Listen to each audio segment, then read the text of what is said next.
उत्तर कश्मीर की बर्फीली पहाड़ियों में जहां एक छोटी सी आवाज भी मौत बन सकती है, वहां भारतीय सेना के स्पेशल फोर्स कमांडोज एक ऐसे मिशन पर निकले थे जो कागजों में टेक्स्ट बुक ऑपरेशन था, लेकिन पहाड़, बर्फ और किस्मत तीनों का अपना खेल होता है। ये कहानी है उन जवानों की जिन्होंने जान बचाने की कोशिश नहीं की, बल्कि मिशन को पूरा करना चुना। ये कहानी है ओपी रंडोरी बेहक की। 4 अप्रैल 2020 की सुबह, कोविड का समय था। पूरे देश भर में लॉकडाउन लगा हुआ था। 2 आर्मी ध्रुव हेलीकॉप्टर ने कुपवाड़ा सेक्टर में त्रेहगाम के आर्मी हेलीपैड से उड़ान भरी। दूरी सिर्फ 5 किलोमीटर थी। हेलीकॉप्टर से यह कुछ ही मिनटों का सफर था, लेकिन फैसला आसान नहीं था। सूबेदार संजीव कुमार खामोशी से हेलीकॉप्टर की खिड़की से बाहर देखते हुए आखिरकार वे सहमत होते हैं। पूरे एक दिन पैदल चढ़ाई करने की जगह हेलीकॉप्टर से जाना सही है। पहले हेलीकॉप्टर में थे सूबेदार संजीव कुमार, उनके बड़ी paratrooper Amit Kumar, senior commando हवलदार देवेंद्र सिंह और 2 युवा scout, paratrooper Balkrishna, paratrooper Chhatrapal Singh. कुल 6 कमांडो। लगभग 400 मीटर पीछे दूसरा ध्रुव हेलीकॉप्टर उड़ रहा था, जिसमें 4 पैरा एसएफ के 6 और कमांडो थे। कुल मिलाकर 12 कमांडो। 15 मिनट बाद हेलीकॉप्टर एक घने जंगल वाली रिज लाइन पार करते हैं और सामने आता है पूरी तरह सफेद पहाड़, पूरी तरह बर्फ से ढका हुआ। न कोई पेड़, न कोई कवर, प्योर व्हाइट माउंटेन। ये जगह लाइन ऑफ कंट्रोल से लगभग 12 किलोमीटर पूर्व में थी। यही वह इलाका था जहां फरवरी 2019 में बालाकोट स्ट्राइक की गई थी। दोपहर करीब 12 बजे हेलीकॉप्टर रंगदूरी और 3 बेहक जुमगुंड इलाके में होवर करते हैं। बिल्कुल वही पैच जहां आईएएफ के हेरॉन ड्रोन पहले ही फुटप्रिंट्स देख चुके थे। 1 अप्रैल 2020, 8 जाट रेजिमेंट रंगदूरी इलाके में पेट्रोलिंग के दौरान 4 आतंकियों को स्पॉट करती है। वहीं फायरिंग होती है। आतंकी भाग निकलते हैं, लेकिन अपने भारी रक्सैक वहीं छोड़ जाते हैं। अब यह साफ था, वे बिना खाने और बिना सप्लाईज के थे। 2 अप्रैल सुबह 41 और 57 राष्ट्रीय राइफल्स इलाके में पहुंचती हैं। दोपहर 4:30 बजे फिर से स्पॉटिंग होती है और इस बार लंबी और ज्यादा तीव्र फायरिंग होती है, लेकिन आतंकी एक लेज से फिसलते हुए फिर से बच निकलते हैं। 3 अप्रैल की सुबह 2 और फायर फाइट्स होती हैं और फिर पूरे दिन सन्नाटा। आतंकी जैसे हवा में घुल जाते हैं। 3 अप्रैल की सुबह से ही सूबेदार संजीव योजना बनाने में जुट चुके थे। मैप्स, रेकी फोटोज, हथियारों का चयन, स्क्वाड का चयन। जाना तो पड़ेगा, जल्दी जाना पड़ेगा, नहीं तो वे वापस निकल जाएंगे। वे झुमगुंड के टेरेन को जानते थे, पहले वहां डिप्लॉय रह चुके थे। असल में मिशन उनके दिमाग में 24 घंटे पहले ही चल चुका था। 4 अप्रैल सुबह ड्रोन वीडियो के साथ आदेश आते हैं, सर्च एंड डिस्ट्रॉय। सुबह 10:30 बजे तक 2 ध्रुव हेलीकॉप्टर 4 पैरा एसएफ को त्रेहगाम ब्रिगेड मुख्यालय ले आते हैं। ऑपरेशंस रूम में ब्रीफिंग शुरू होती है और सूबेदार संजीव को एक विकल्प दिया जाता है, पैदल चढ़ाई या हेलीकॉप्टर। सूबेदार संजीव बिल्कुल साफ कहते हैं, हेलीकॉप्टर से ही इंडक्ट होंगे सर, जल्दी पहुंचना जरूरी है। हेलीकॉप्टर लो होवर मोड में था। सबसे पहले पैराट्रूपर छत्रपाल कूदते हैं और कूदते ही सीधे सीने तक बर्फ में धंस जाते हैं। सूबेदार संजीव तुरंत पायलट से कहते हैं, और नीचे लाइए। हेलीकॉप्टर 10 से 15 मीटर शिफ्ट करता है, फिर बाकी कमांडो जंप करते हैं। दूसरा स्क्वाड भी थोड़ा पीछे उसी तरह उतरता है। इंडक्शन पूरा होते ही दोनों ध्रुव हेलीकॉप्टर तुरंत इलाके से निकल जाते हैं। इसके बाद सिर्फ बर्फ से निकलने में ही 30 मिनट लग जाते हैं, कमर तक बर्फ। हम चल नहीं रहे थे, हम बर्फ को चीरते हुए आगे बढ़ रहे थे। फॉर्मेशन कुछ ऐसा था, सबसे आगे करीब 20 मीटर पर स्काउट्स छत्रपाल और बलकृष्ण, बीच में सूबेदार संजीव और उनके बड़ी अमित, पीछे हवलदार देवेंद्र और उनका बड़ी, और उनसे लगभग 30 मीटर पीछे दूसरी स्क्वाड के 6 कमांडो। हर कदम भारी था, हर सांस मेहनत मांग रही थी, लेकिन मिशन अब शुरू हो चुका था। दोपहर 2 बजे वो ठीक उसी पॉइंट पर पहुंचते हैं जो ड्रोन में मार्क किया गया था। वहां साफ दिख रहा था सिंगल फाइल फुटप्रिंट्स और ऐसे निशान जैसे किसी ने ट्रैक छुपाने की कोशिश की हो। शाम 3 बजे स्काउट्स इशारा करते हैं। करीब 300 मीटर आगे एक पेड़ के नीचे हलचल दिखाई देती है। कोई बैठा हुआ है। अब कोई शक नहीं बचा था, वो आतंकी ही थे। दूरी ज्यादा होने की वजह से फायर खोलना मुमकिन नहीं था, क्योंकि हिट चांस कम और एस्केप चांस ज्यादा था। इसलिए तुरंत प्लान बना। सेकंड स्क्वाड पीछे रहकर ऊंचाई का फायदा ढूंढेगी और एडवांस स्क्वाड रेंगते हुए आगे बढ़ेगी, जितना हो सके दुश्मन के करीब जाने के लिए। बर्फ में रेंगना शुरू होता है, एक एक सेंटीमीटर करके आगे बढ़ते हुए, और फिर 120 मीटर की दूरी पर आकर रुक जाते हैं।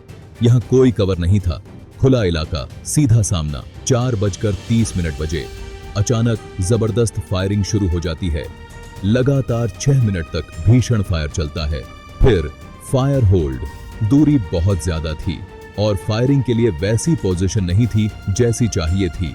अपनी जगह पकड़े हुए वे ये अंदाजा भी नहीं लगा पा रहे थे कि कोई आतंकी जख्मी हुआ है या सब नीचे पहाड़ की तरफ भाग निकले हैं।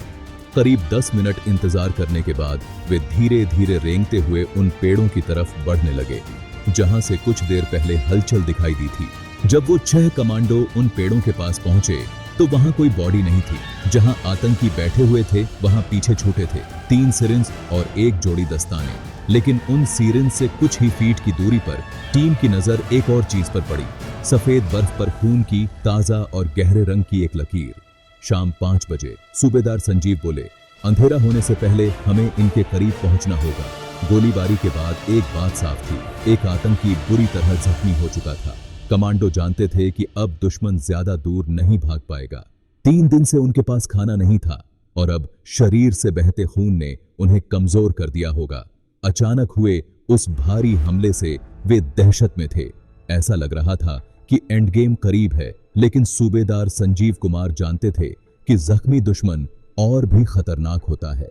उन्होंने साफ आदेश दिया, अंधेरा होने में सिर्फ 3 घंटे बचे हैं, हमें इसी वक्त में मिशन खत्म करना होगा। अंदाजा था कि दुश्मन अब भी इसी ढलान पर महज 200 से 300 मीटर की दूरी पर कहीं मौत का इंतजार कर रहा है। बर्फ के बीच स्क्वाड फिर से इकट्ठा हुई। सभी ने अपने अपने हथियार दोबारा लोड किए। सूबेदार संजीव ने रेडियो उठाया और दूसरे स्क्वाड को कवर देने के आदेश दिए और खुद अपने आदमियों के साथ नीचे की ओर बढ़ गए। सफेद बर्फ पर ब्लड ट्रेल को फॉलो करना आसान नहीं था। सूबेदार संजीव ने मैप चेक किया। नीचे की तरफ 400 मीटर की दूरी पर 8 जाट रेजिमेंट और राष्ट्रीय राइफल्स ने पहले से घेराबंदी कर रखी थी, यानी दुश्मन पूरी तरह फंस चुका था।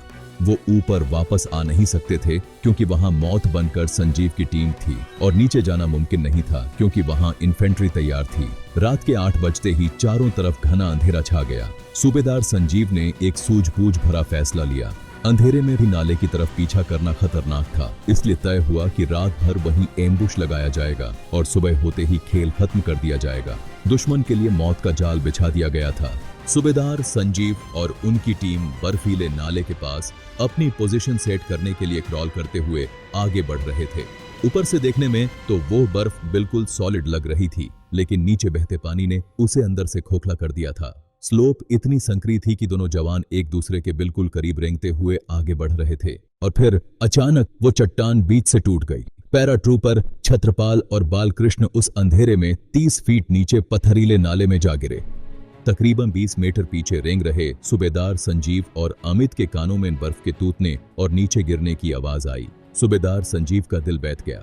वो चीख कर अपने लड़कों का नाम पुकारना चाहते थे, पूछना चाहते थे, क्या तुम ठीक हो? लेकिन वो चाह कर भी ऐसा नहीं कर सकते थे क्योंकि एक छोटी सी आवाज भी पूरे मिशन को खतरे में डाल सकती थी। नीचे से कोई हलचल नहीं हो रही थी। सूबेदार संजीव और अमित ने रोप के जरिए अपने साथियों को खींचने की कोशिश की, लेकिन नीचे से कोई रिस्पॉन्स नहीं आया। तो फिर दोनों ने नाले की तरफ क्रॉल करना स्टार्ट कर दिया। फिर वो हुआ जिसकी किसी ने कल्पना भी नहीं की थी। वो आतंकियों से महज 5 मीटर की दूरी पर गिरे थे। दोनों जवान गिरने की वजह से काफी इंजर्ड थे, पर उनका जज्बा नहीं टूटा था। ऊपर खड़े कमांडोज को 2 अलग तरह की आवाजें सुनाई दे रही थीं। आतंकियों की AK-47 की तड़तड़ाहट और हमारे स्काउट्स की राइफल्स की गूंज। ये एक अच्छी खबर थी कि हमारे स्काउट्स अब भी जिंदा थे और फायर कर रहे थे। वो दुनिया की सबसे खतरनाक क्लोज क्वार्टर फाइट थी। फासला सिर्फ 5 से 7 मीटर का था। उस अंधेरे में यह पता लगाना मुश्किल था कि कौन किसे मार रहा है, लेकिन एक बात तय थी, इतने करीब से बचकर निकलना नामुमकिन था। जैसे ही गोलीबारी धीमी हुई, सूबेदार संजीव और अमित तेजी से नीचे उतरे। जब फायरिंग पूरी तरह रुक गई तो संजीव एक पल के लिए रुके, अपनी आंखें बंद की और हवा में बहती आवाजों को सुनने की कोशिश करने लगे, जैसे वो अपने बच्चों की सलामती की कोई खबर ढूंढ रहे हों। फायरिंग रुकी तो सन्नाटा और भी डरावना हो गया। सूबेदार संजीव ने रेडियो पर अपने दोनों स्काउट्स से संपर्क करने की कोशिश की, लेकिन दूसरी तरफ से कोई जवाब नहीं आया। उस वक्त संजीव के दिमाग में बस एक ही बात थी कि वो अपने लड़कों को वहां अकेला नहीं छोड़ सकते। उन्हें यकीन था कि अब भी एक मौका है कि वो नीचे नाले में जाकर उन दोनों को बाहर निकाल लाएंगे। अंधेरे में पत्थरों के बीच से रास्ता बनाते हुए वो उस तरफ बढ़े, वही जगह जहां अभी अभी एक खूनी जंग खत्म हुई थी। तभी नाले के पास उनकी नजर पड़ी। घायल पैराट्रूपर बालकृष्ण बर्फ में गिरे हुए थे और उनसे कुछ ही मीटर की दूरी पर छत्रपाल लेटे हुए थे। उनका चेहरा नाले की तरफ था, लेकिन उनके हाथ ने अब भी अपनी बंदूक को मजबूती से थाम रखा था। अंधेरे और ढलान के बीच सूबेदार संजीव रेंगते हुए अपने लड़कों के पास पहुंचे। उन्होंने एक एक करके बालकृष्ण और छत्रपाल को उस नाले से बाहर खींचने लगे। दोनों जवान अब भी सांस ले रहे थे। जैसे ही संजीव उन्हें उस डेथ जोन से बाहर सुरक्षित जगह खींच रहे थे, अचानक फिर से फायरिंग स्टार्ट हो गई। दुश्मन ने फिर से हमला कर दिया था।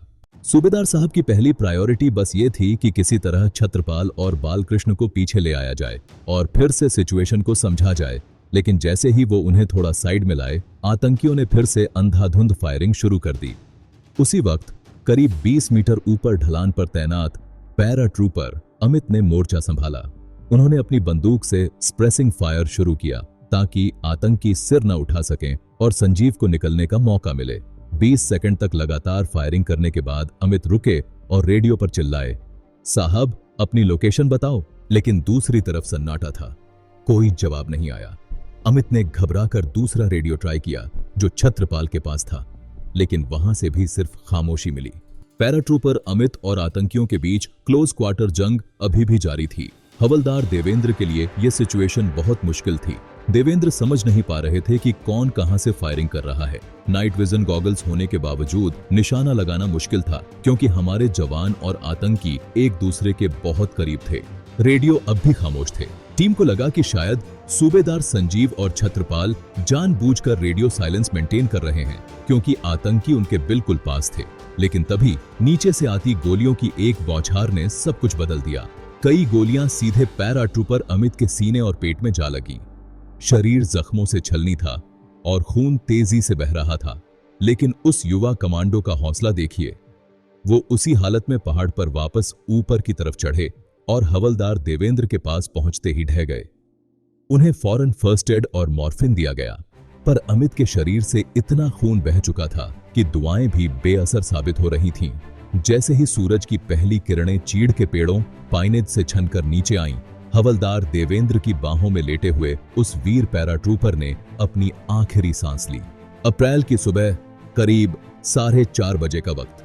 उस ठंडे पहाड़ी नाले से एक बार फिर गोलियों की आवाजें गूंजने लगीं। दूसरी कमांडो स्क्वाड जो ऊपर की पोजीशन पर थी, उन्होंने फैसला किया कि अब नीचे उतरना ही होगा। नीचे बर्फ और चट्टानों के पीछे से एक अकेला आतंकी अपनी AK-47 से रुक रुक कर गोलियां चला रहा था। जैसे ही सुबह की हल्की रोशनी फैली, दुश्मन की सही लोकेशन साफ दिखने लगी। दूसरी स्क्वाड के स्काउट्स ने बिना वक्त गंवाए 2 ग्रेनेड सीधे उस जगह पर फेंके जहां से फायरिंग आ रही थी। दूसरी कमांडो स्क्वाड जो ऊपर की पोजीशन पर थी, उन्होंने फैसला किया कि अब नीचे उतरना ही होगा। नीचे बर्फ और चट्टानों के पीछे से एक अकेला आतंकी अपनी AK-47 से रुक रुक कर गोलियां चला रहा था। जैसे ही सुबह की हल्की रोशनी फैली, दुश्मन की सही लोकेशन साफ दिखने लगी। दूसरी स्क्वाड के स्काउट्स ने बिना वक्त गंवाए 2 ग्रेनेड सीधे उस जगह पर फेंके जहां से फायरिंग आ रही थी। एक जोरदार धमाका हुआ और वो आखिरी आतंकी हमेशा के लिए खामोश हो गया। सुबह हो चुकी थी। सूबेदार संजीव नाले में उतरने के बाद से किन हालातों से गुजरे ये कोई नहीं जानता था।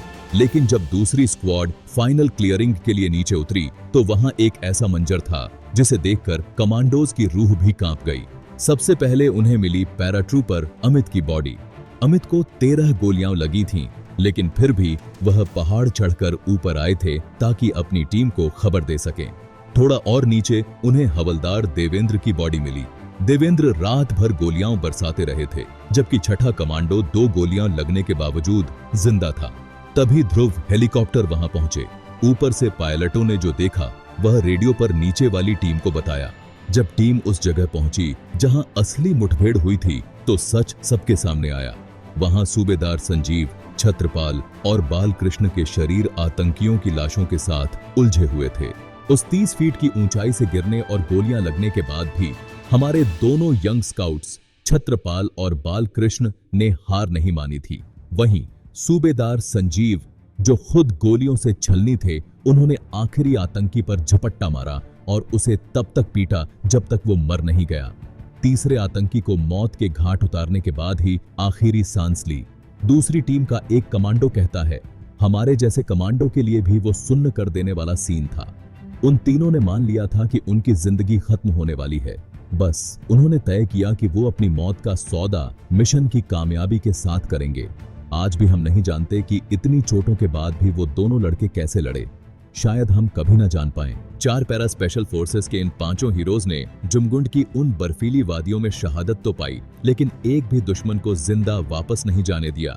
टीम लीडर समेत उन 5 कमांडोज के पार्थिव शरीर सम्मान के साथ ऊपर लाए गए। वहां इंतजार कर रहे 2 ध्रुव हेलीकॉप्टर्स उन्हें पहले पास की बद्दीबाई पोस्ट और फिर सीधे श्रीनगर के 92 बेस हॉस्पिटल ले गए। ये आर्मी का स्टैंडर्ड प्रोसीजर है।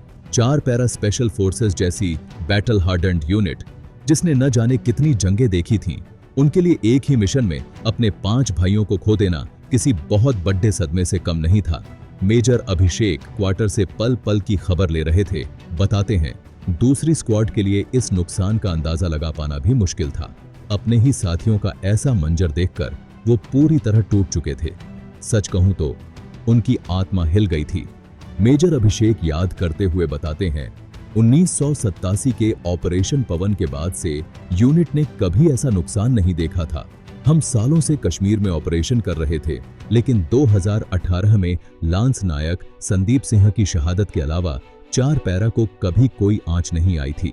उन्होंने अनगिनत आतंकियों को ढेर किया था, पर उस दिन जो हुआ उसने सिर्फ बटालियन को ही नहीं बल्कि पूरी नदर्न कमांड को हिलाकर रख दिया। आज भी यूनिट में इस बात पर यकीन करना मुश्किल होता है कि एक छोटे से हादसे, उस बर्फ की चट्टान के टूटने की वजह से हमने अपने 5 बेहतरीन जवानों को खो दिया। 4 पैरा सेना की बाकी स्पेशल फोर्सेस यूनिट्स की तरह अपने जवानों को मौत और नुकसान के लिए मानसिक रूप से तैयार करती है। उनकी ट्रेनिंग इतनी सख्त और रॉ होती है कि वो हर पल मौत के करीब रहकर लड़ना सीखते हैं। ये कहानी जीत या हार की नहीं, ये कहानी है कर्तव्य की। जब गिरने के बाद भी लड़ाई जारी रही, जब सांसें खत्म हो रही थीं, लेकिन मिशन नहीं। ओपी रांडोरी बेहाग सिर्फ एक ऑपरेशन नहीं, ये याद दिलाता है इंडियन आर्मी रिट्रीट नहीं करती, इंडियन आर्मी एंड्योर करती है और जब जरूरत पड़े जान देकर भी जीतती है। जय हिंद।